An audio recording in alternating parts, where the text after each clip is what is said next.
8th grade. How's everybody doing? I hope everybody had a good spring break.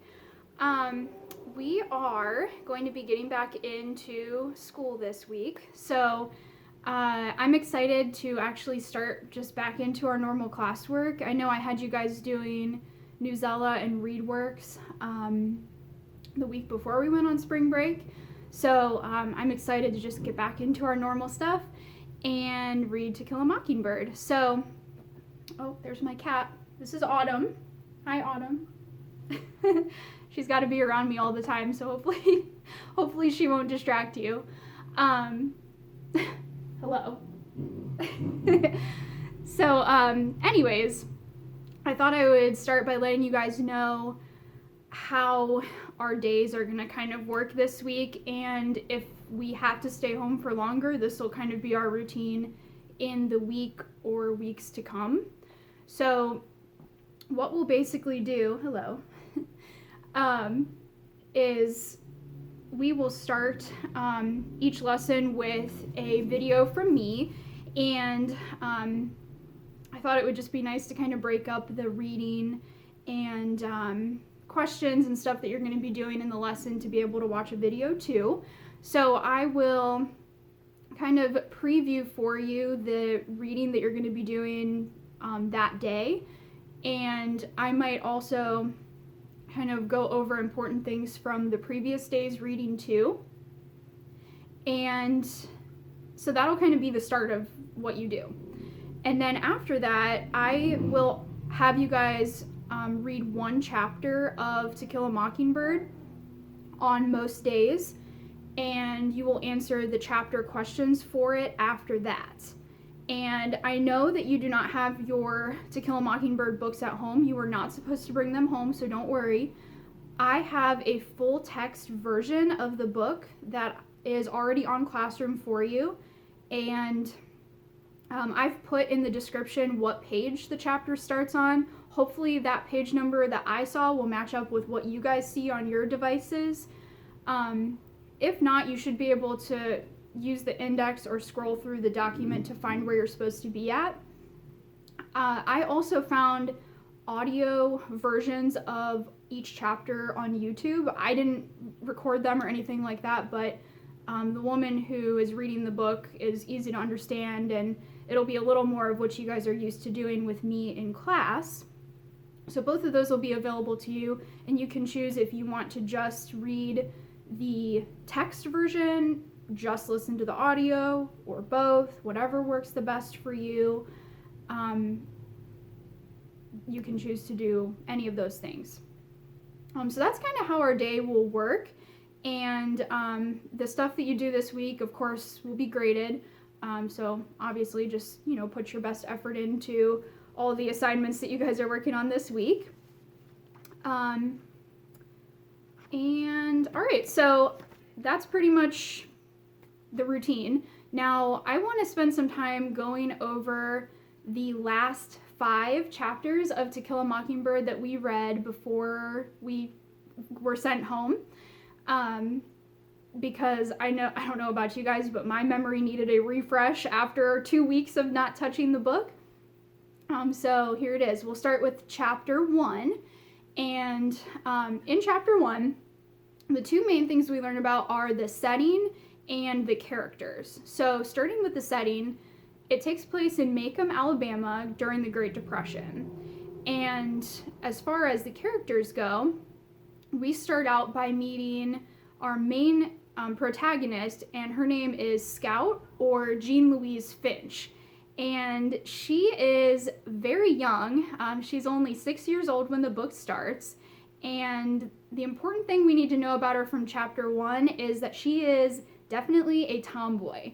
So she's your girl who doesn't like wearing dresses. She likes to hang out with the boys, and she doesn't want to be inside cooking or, sewing or anything like that girls back then were kind of expected to like and want to do. Autumn's trying to come back up here again. You can come up. Come on. The other character is Jem, who is Scout's brother, and Jem is 10 years old, so older brother.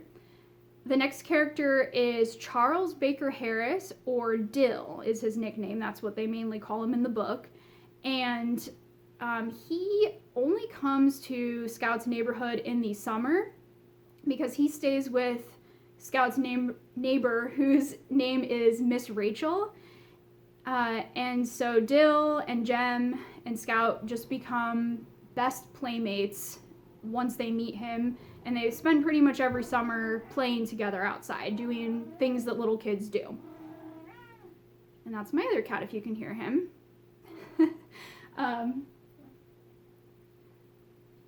This will probably happen every day, sorry. The next character is Atticus, who is Scout's dad, and he is a lawyer. And he is significant because he and his brother, Scout's uncle, are the first people in their family to kind of move away from their farm, which is called Finch's Landing, where they grew up, and go off to get professional jobs that require a college education. So they were the first people in their family to do that.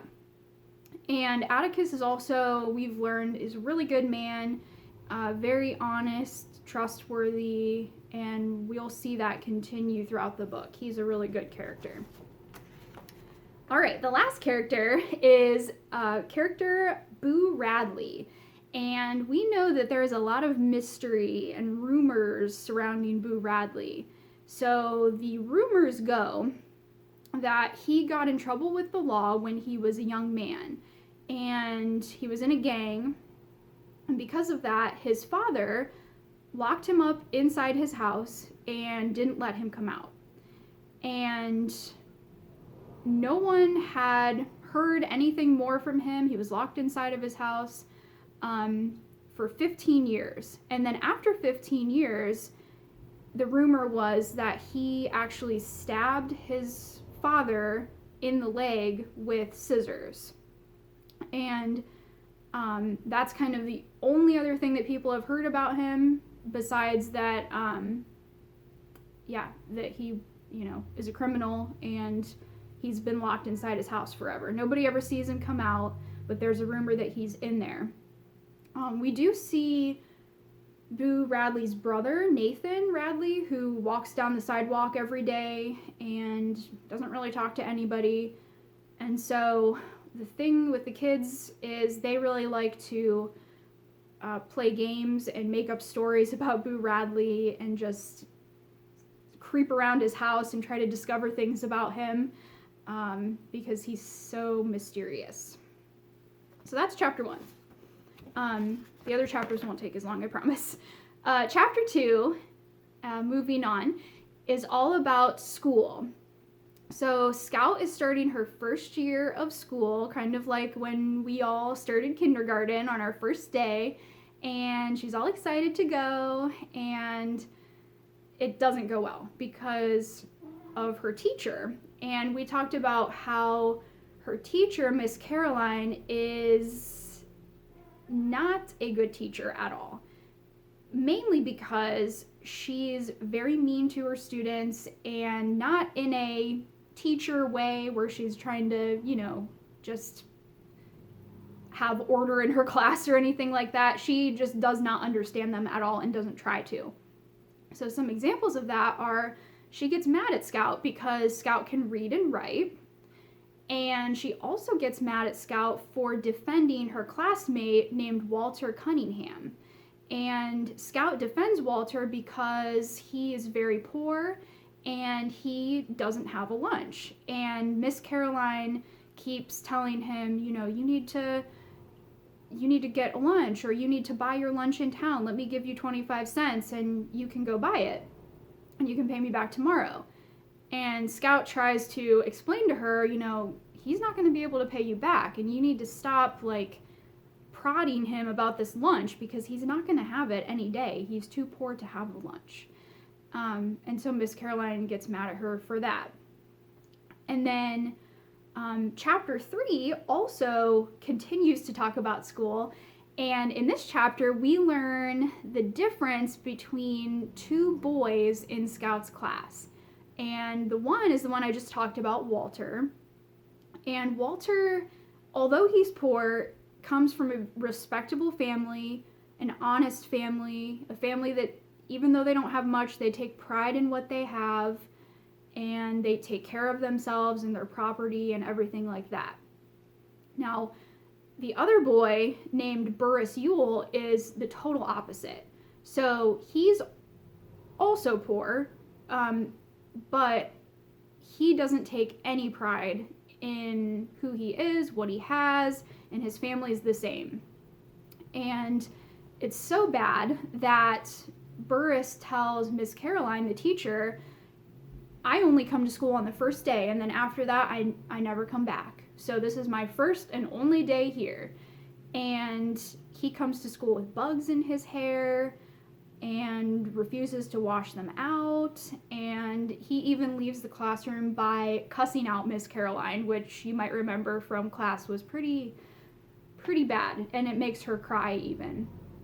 So not a nice family, the Yules, and not a nice kid. And we'll hear from them in future chapters. They'll come up again. All right, chapter 4. And then we got one more after this. So in chapter 4, Scout is still bored with school in chapter 4. It's still, discussing how she's way advanced of her class and Miss Caroline just will not let her move on from the material. She's still trying to reteach Scout how to read and write, and Scout's just plain bored with school.